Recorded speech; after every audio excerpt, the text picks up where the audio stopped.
A moment of reflection after a week of unrest.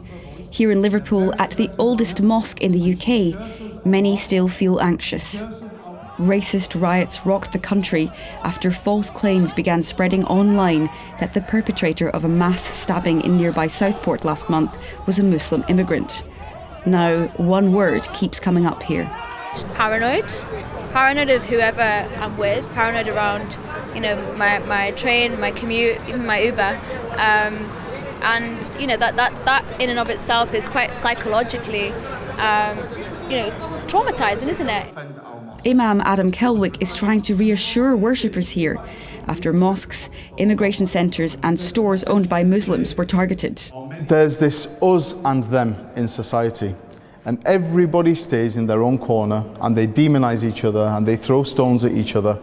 Adam caught global attention when he crossed the line to start a conversation with people chanting anti-Islam slogans outside this mosque. We were expecting the worst. At the same time, we decided to do something different. I put a video online saying that we've been told there will be protests outside our mosque tomorrow evening. We just want everybody to know who will be protesting that you are our guests and we will have food and drink ready for you and we're willing to listen to what your concerns are. Amid the riots, this Liverpool library was looted, leaving locals outraged. Really disgraceful. I mean, the library, what's that got to do with it? So, yeah, I was quite shocked, really, I've got to admit. But not everyone is surprised that the UK reached boiling point. It's very common for riots to start with false information being spread.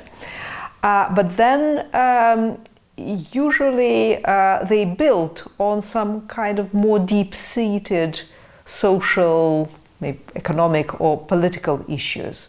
Historian Vera Tolt-Ziltinkovic says the seeds of today's discontent began after the 2008 financial crisis, then the UK's Brexit vote to leave the European Union.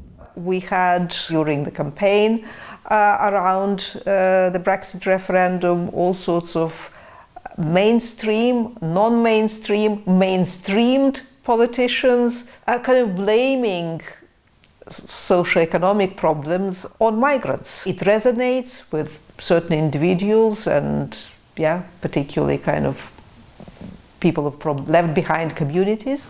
Following the riots, hundreds were arrested across the country and jail sentences were already handed down at this Liverpool court.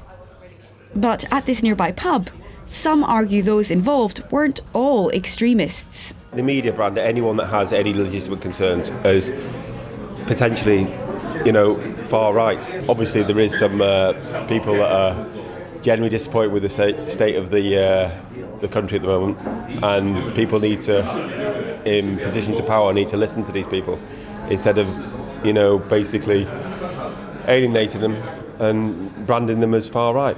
Alienation is what Adam wants to avoid. He plans to open the mosque up and invite those who attended the riots inside to try and build bridges. The result of all of this chaos over the last week is that my community now is communicating with parts of society who we've never spoken to before. I don't want things how they were before because we've entered into a new phase now, and I'm sure we can build some amazing relationships and alliances with people who just over a week ago thought that we were their enemies. He's relieved that far-right extremists also seem far outnumbered here. For now, riots have been replaced by anti-racist demonstrations across the country and an outpouring of support for the UK's ethnic minority communities.